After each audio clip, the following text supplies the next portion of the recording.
Well, every time I do one of these ColemanNation podcasts, I am more and more amazed at how much fun I'm having and who I get to meet.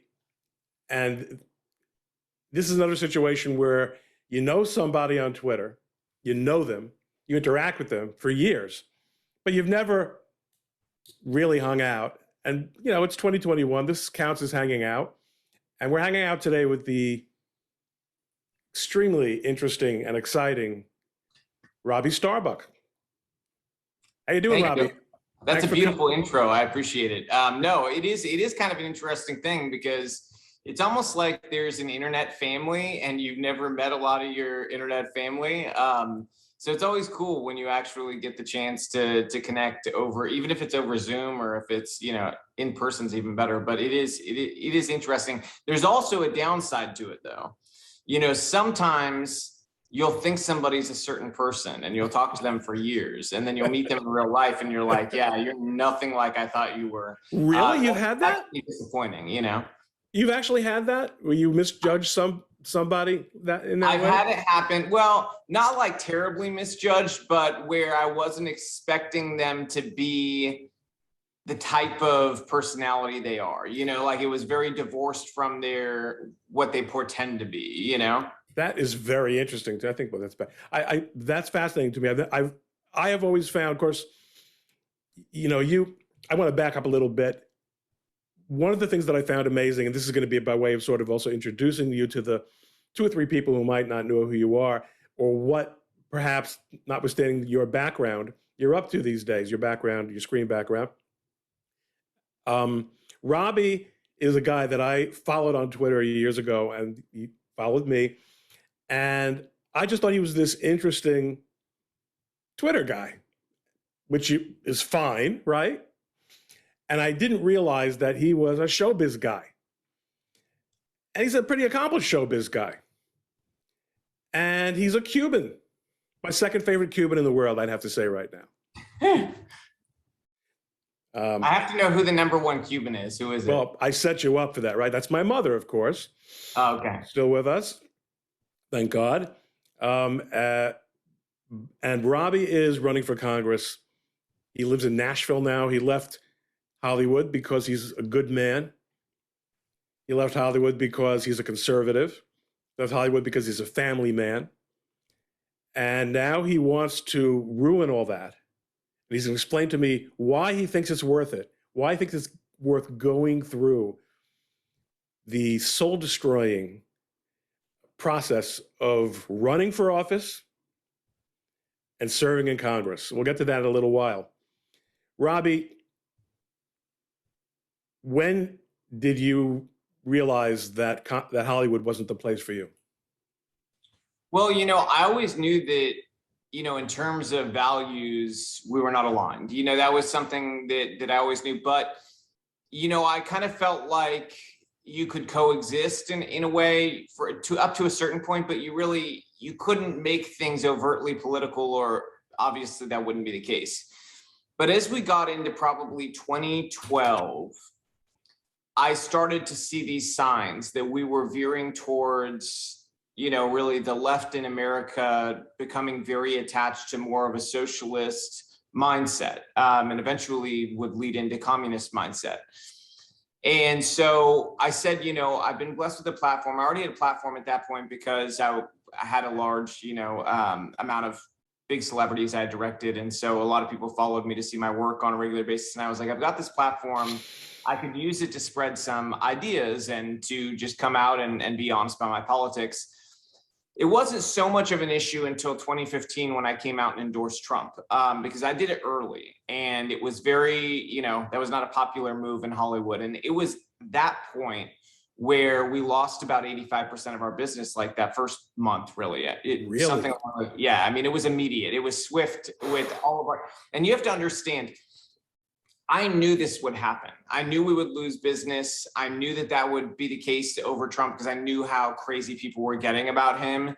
And it really was the calculation that, like, whatever this is, they can never, you know, with some of the people in Hollywood who come out and talk about politics, they're kind of well past the peak of their career.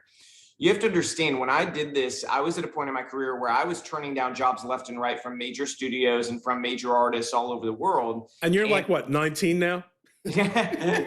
No, I actually, believe it or not, I have a daughter turning 13 this year. Amazing. Us Cubans, we age really well. Yeah, so, not so much. Cubans, not so much. And so, it was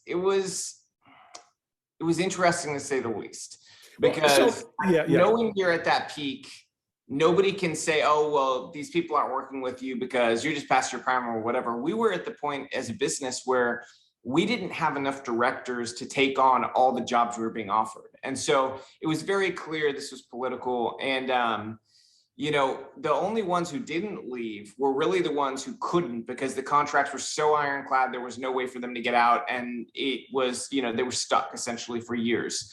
And then I also made the decision as a business owner that, I care a lot about the jobs that we've created, the people who are in those jobs, and I wanted them to be able to keep working.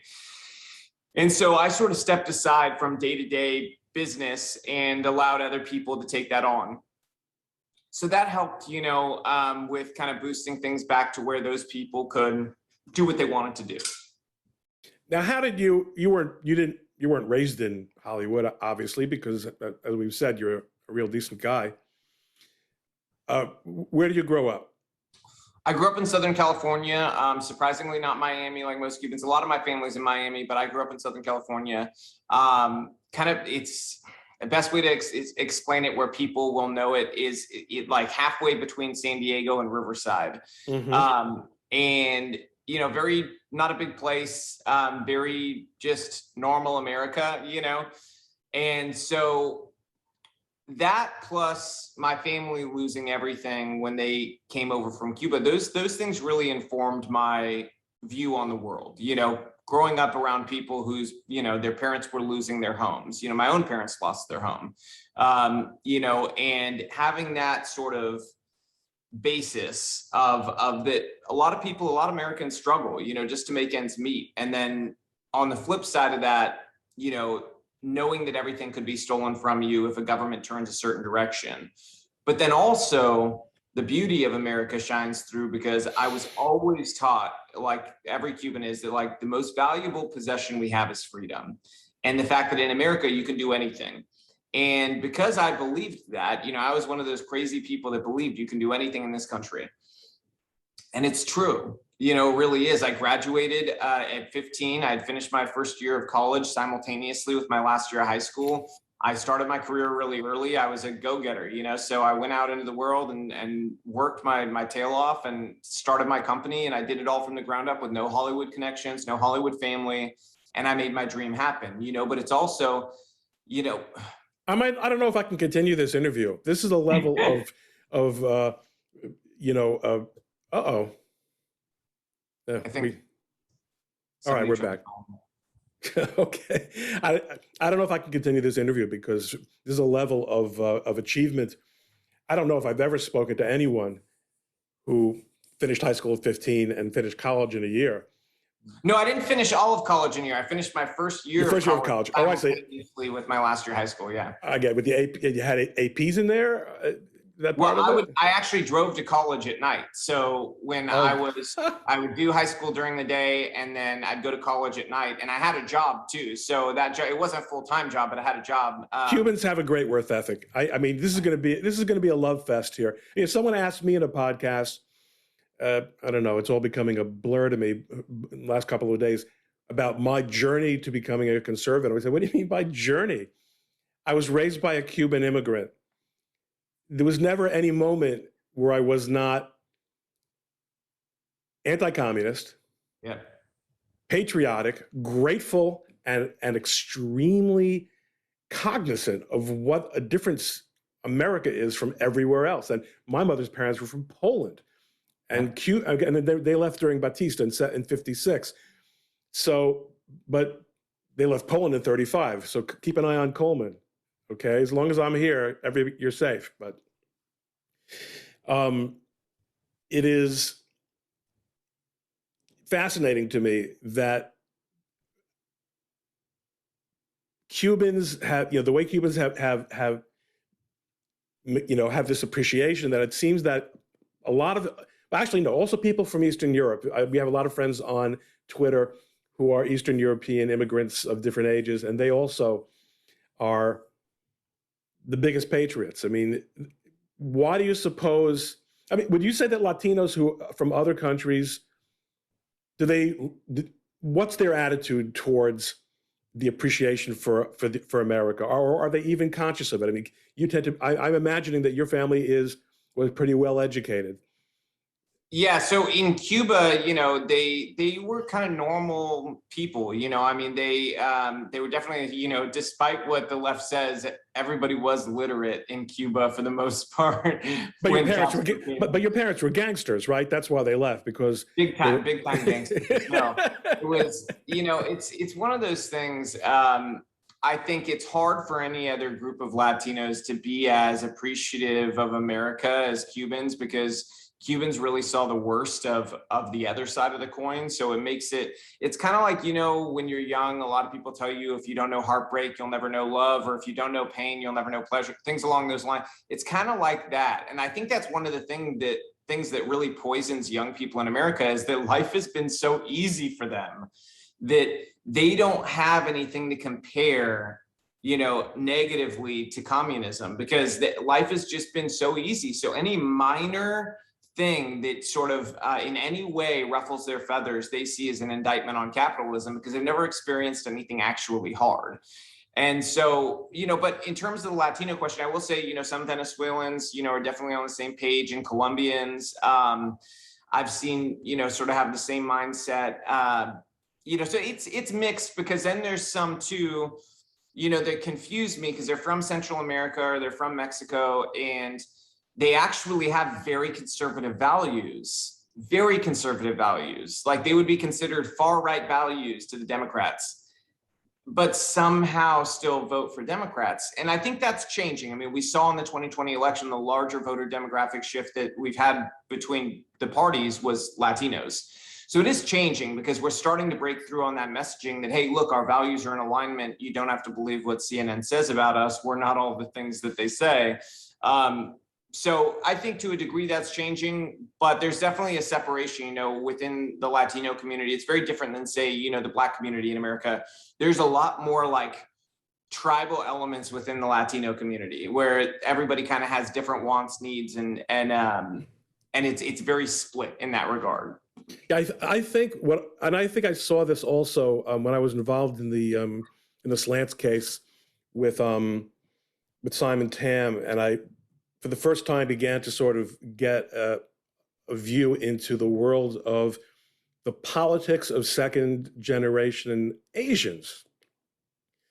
And I saw, Asians, it is well known, they're the model minority. That whole thing is supposed to supposedly be a hang up. They traditionally have been conservative, but I saw that a lot of people who were interacting with Simon, who were unhappy with his attempt to get a trademark registration for the slants, were leftists. And I think that what happens is that the Democratic Party has a technique for getting across to ethnic groups that they're not really Americans, they're never really going to be accepted as Americans, and that their path to success is as people who gripe about not being accepted as Americans, and it's really disgusting what they do.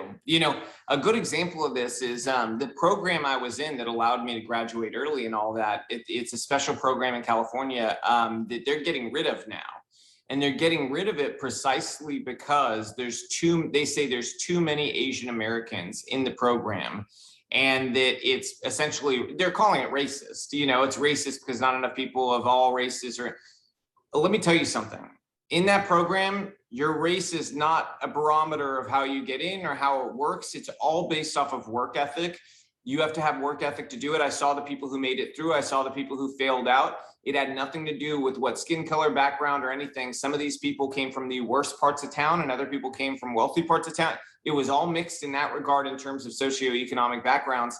But in terms of just the one thing we all had in common that made it through was work ethic. We were the people that were willing to not go to parties, not spend time with friends all the time after school, not have all these, million other things going on in our lives that are very, teenage, typical high school experience. We were willing to forego all that to do extra work all the time.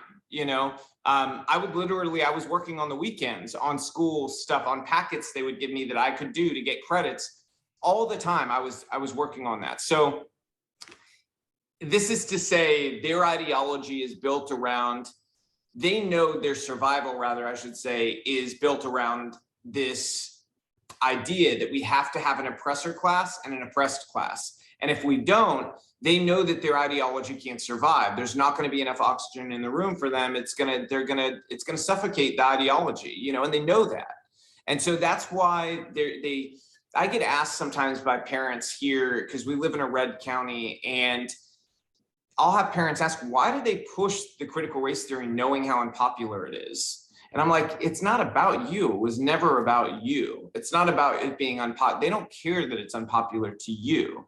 It's about shifting the minds of a percentage of young people who don't have their parents paying attention, who are very highly impressionable and feel like a warm teacher trying to lead them in a certain direction is better than nothing, and they don't have a parent leading them at home. You're able to lead those kids in that direction. That is why they're doing it. It has nothing to do with whether it's popular with parents or not. It's about breaking off a group of young people that they will be able to lock in as voters for at least a decade or two. And so that's to say everything they're doing is built around this for a reason. It's precisely because they know it's predicated entirely on their survival as a party.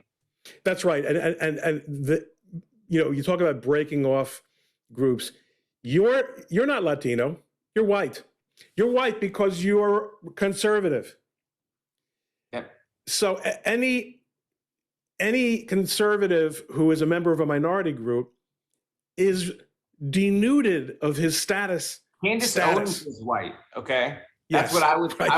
right. I saw somebody seriously say that recently.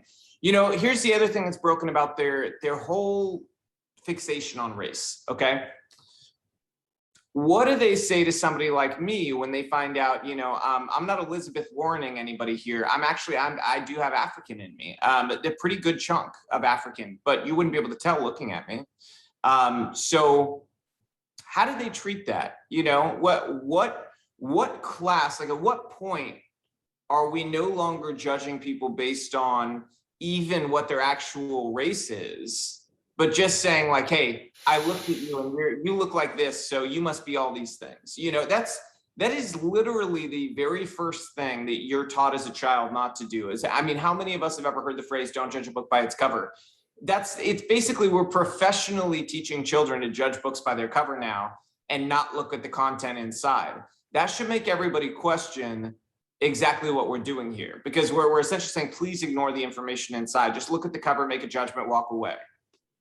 It's very problematic, and it's someone my age who grew up during the at the end of the Martin Luther King era, but the message that we got in school in the New York City public schools in those days was about not being a prejudiced person, about judging people by the content of their character, and at the same time, my family was part of the white flight out of New York City in the early 70s, when busing started, and we started encountering people from another world in our schools. And it wasn't because they were Black, it was because they were from another world. The kids were coming in from, I lived in Brighton Beach, they were busing kids in from Coney Island, and they were Black kids.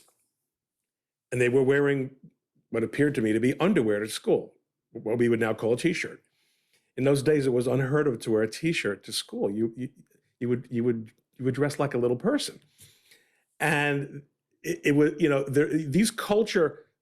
those culture clashes and the way people react to them are something that are complex. I started school also during the time of the famous New York City public school strike in 67, 68, 67, 68, which was really a racial conflict between blacks in neighborhoods and a predominantly Jewish body of teachers. People don't understand and appreciate the history of how politics and race relations and education, coming back to your point, have been manipulated for decades in this country. Now you're running for Congress. When did you decide that, first of all, you moved to Nashville 2 years ago. You stepped aside from the business. Did you keep something of an interest in the business? I don't want to spoil it for them if they, if you're still a shareholder or something. Yeah, so I'm silent. I'm silent in that regard. I get it. Good for you. Good. But outside of that, why did I decide to do this? I mean, I can't shut my mouth about politics. That's number one. But number two, I've never been more disappointed with our representatives in total. I feel like I spend more time around people than probably most or all of our representatives do. And so I'm on a daily basis out there talking to people. I rushed here this morning because I was out meeting with a small business owner who they almost lost their business during COVID. And they had to do some really drastic stuff, just not complying with the city and their orders. At a certain point, they were like, we just can't, we're not complying, period. And the city kept trying to scare them into shutting down. And this lady, I mean, she's amazing. She was like, you're going to have to send the police to come here and arrest me at the restaurant, but we're not shutting down, period. And they kept sending the city people to try to scare her into it, saying, oh, we're going to sue, we're going to do this, we're going to do that. And she just never complied, and she made it through. Wow. So I talk to these people though, on a daily basis. And the number one thing I hear back is they're tired. They're tired of having these guys with perfect haircuts come in and lie to them and tell them that they're going to do all these things and stand up for them. And then the minute they actually get elected, the first thing they do is stab their voters in the back.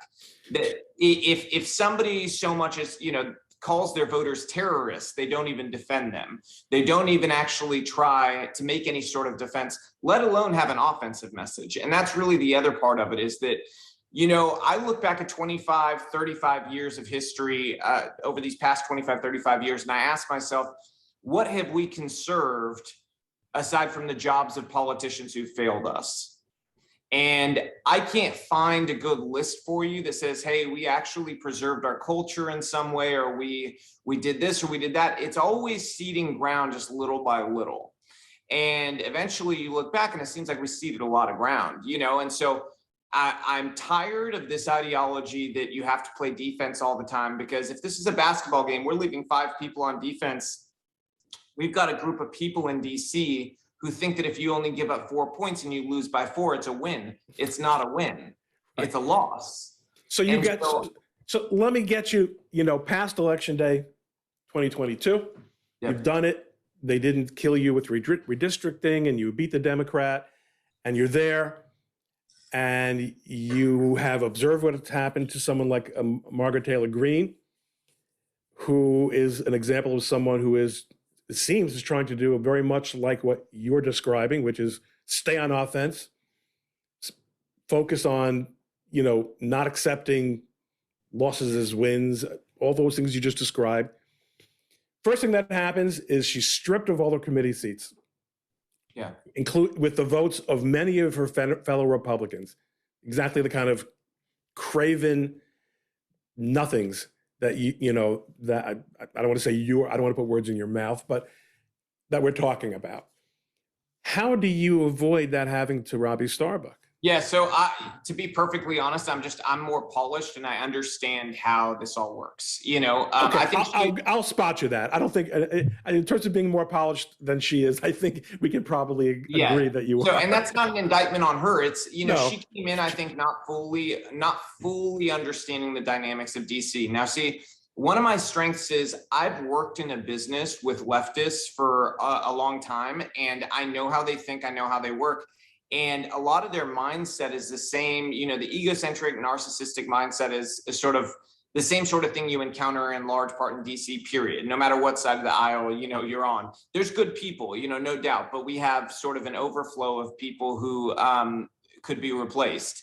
And so I think that the ability that we have on messaging and the ability we have in terms of knowing what the guardrails are is going to help a lot to make sure that they can't do the types of things to me that they can do to somebody like her, because frankly, I'm not mistake prone. That's something I think, pretty well on my feet. And I think a lot ahead of time about how I'm going to frame what I say in a way that can be received the most positively by the people. Yes. I mean, I can tell as a Twitter user, you're a careful tweeter. You're not someone who gets into the mud the way I do. I don't rage tweet. You do not. Yeah, well, rage is something that is frankly, it's very popular among leftists because as a director know, emotional moments are very compelling. They make great theater. It's all theater. It's all the rage, the car rants, all this crap. All the throwing people rolling around on the ground. What better thing to have if it's all theater than a director? Yes, no, it just occurs to me that really is something that we could talk about, because it really is so much street theater, and it is a show, and so much of it is awful. Yeah, I mean, when they all went out with kente cloths and kneeled in the talk about what should end up on the cutting room floor. I mean, this is garbage theater. But you understand, as you said, the messaging issue, and you obviously understand, this is sort of the theme that I eventually have to get around to for topical purposes, that messaging is only effective when you can get your message out. Yes. So let's talk about that. What sort of things, as a junior congressman, do you think you could possibly do to deal with the situation involving social media censorship? Yeah. So first, I would say the important thing is how you get a message out. And so social media is not the only barometer for that, but it is very helpful. And so I think one of the things we need to do and prioritize, and I'm already in communication with many members of Congress and senators now. And so I've already had this discussion with quite a number of them, that one of my utilities there is going to be ensuring that we can have a cohesive message that is pushed together. The left is great at using the power of the collective to shape and control a narrative. We are stuck on the side where we respond to the narrative they set. We have to stop doing that. We have to suck the air out of all of their stuff by us setting the narrative. And we do that by acting cohesively together as a collective. And I know that's uncomfortable for a lot of us because we're individualists by nature, but doing that has a serious magnitude of power behind it. Because, take for instance, did you see the critical race theory video that I posted of that amazing dad and his beautiful black daughter? I mean, they're just the cutest things ever. Everyone saw that. That was great. I pushed that. It had maybe 500 views when I found it. And so I asked the guy, Corey, I was like, hey, are you cool if I blow this up? Because I don't want it to, cause problems at your work or anything. I didn't know how far he was willing to have it go. And he's like, yeah, go for it. It got over 50 million views. It ended up, I got him booked on Fox and Friends, on Candace Owens, on basically every show on our side. My question to you, though, is imagine every member of Congress pushed that video at the same time. Every member.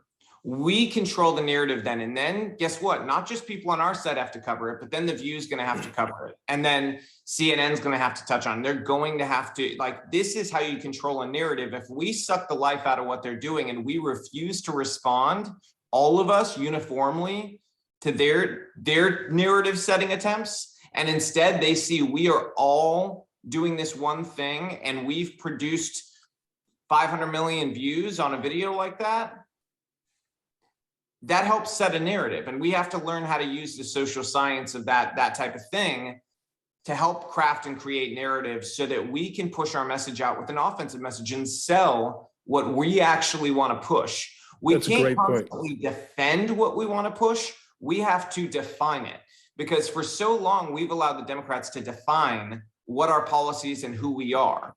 That has to stop. And the only way it stops is if you have an actual offensive plan. And so that's something that I'll be very focused on. But in terms of the social media side of things, but actually, I asked you that question, and I'm going to therefore, I just want to, you were wise to not answer it until you got to you said, LeBron, let's first talk about what we want to say more than what we are being prevented from saying. And I want to talk about that a little bit more before we get back to this, because it's before your time. Have you had a chance to meet Newt Gingrich? I think I met him in passing about a year ago, but it wasn't like a close deal. Yeah, I hope you have the opportunity, and certainly if you're elected, you will, with God's help, to meet him and talk to him. When the Republicans took Congress with the Contract for America, yeah, it was exactly what you're describing, but it was in the pre-social media age. But Newt I've never met him. He absolutely nailed it. He really, and you should go back and find when you have a quiet moment, and I know you don't have that many of them these days, find the videos of the highlights of the contract. It was it was exactly what you're describing. And he did succeed in changing the framing for a little while. Now, the counter framing and the ops and the psyops and all the stuff that is being done now and the media matters crap and the bots, that didn't exist in those days. But in a way, on the other hand, you only had the major networks, which were even then they were so anti-conservative, and they used to love to make fun of Gingrich. And of course, they considered Reagan a genial retard. So, take a look at those moments. I think you'll find it very engaging. Now, back to the real problem that nonetheless does exist, which is that, okay, I don't think that if you did what you just described, that they would all of a sudden disconnect the entire Republican caucus from Twitter. But it's not. We also never thought that they would stop a president of the United States from being on Twitter either. Absolutely. So, that's an important issue, I think, for all of us. I think anybody who's followed me on social media knows that I think that the next step is really an Internet Bill of Rights. It sort of guarantees your freedom to assemble online, your freedom of speech online, a lot of different things that we've got to, I think, we need to have it guaranteed for people so that they know this isn't going to pass with the wind. But beyond that, we need to treat these social media companies specifically like we treat cell phone companies, because if I was on the phone with you right now and Verizon jumped on and they said, hey, Ron and Robby, you guys are banned from Verizon. And not only that, we also coordinated with T-Mobile and AT&T, and you're banned from all cell phones now because we don't agree with what you're talking about. Everybody would know that's absurd. But when it's done with social media, for some reason, people don't seem to understand it, despite the fact that social media is our actual public square now. So I think we do have to treat it the way we treat cell phone companies. And I don't say that lightly because I don't like regulation, but they've driven us to this place where it's necessary. And I think that's how things like this should work, is we shouldn't over-regulate things that are not a problem. But when something presents itself as a problem and it does not self-correct, we need to step in at that point. And so I do think we've got to do that with them. Outside of that, too, though, I am hard on places like Amazon and Google. I think that they need to be broken up into separate businesses. The Amazon cloud business by itself is a major national security concern to have it tied to the rest of Amazon's business. We've given them DoD contracts that give them access to things that we should be very concerned about the entirety of Amazon having control and potentially being able to use to leverage in different places, because Amazon, essentially, by virtue of giving them those cloud contracts, we've made them more powerful than almost every government on earth. I mean, you could even make an argument that maybe they are more powerful than any government on earth in many ways. Sure. They're wealthier than almost any government on earth. Exactly. And but they are beholden, to if we are able to get them broken up. And I do believe it's very easy to prove that they've violated every anti-competitive law we have in this country. I mean, I don't think that's a mystery at this point. They ran a business model where they ran at a loss for a decade, basically, and they did so to gain market share while they were doing it. with the purpose of knowing that while you're doing this, running at a loss, you undercut your competitors. Competitors can't keep up. They lose their butt and you end up gaining that market share. And then at the end of that, that's how we end up at the position we find ourselves now, where Amazon crushes their earnings quarter after quarter after quarter because there's no competition left, very little. It's fringe at best. Even some of the major companies like Walmart, they really don't compete with Amazon anywhere near what Right. you would want. And so now we have them opening up into these other sectors too. This should be very scary. Amazon's going into the healthcare side of things, or going into all these areas where I think it's very clear, and honestly, it'd be good for shareholders too. But just on the purpose of competitiveness in America and having this actually run the right way, we need to break them up, because we've got to understand too, a big reason why we see a large group of young people veering into socialism is because there's this idea that capitalism is unfair. And well, if you looked at Amazon on its face, you would think it is unfair, but that's a misunderstanding of capitalism. What Amazon did is a distortion of capitalism. It's not capitalism. What they did was violate the law. Let's say it's a distortion of the free market. It is. In 100%. many respects, it is capitalism. If capital is allowed, if the It's people naked with the capitalism. most right, if people with the most money are allowed to make the rules, Yeah. then that is what you call capitalism. But it ain't what's called a free market. Exactly.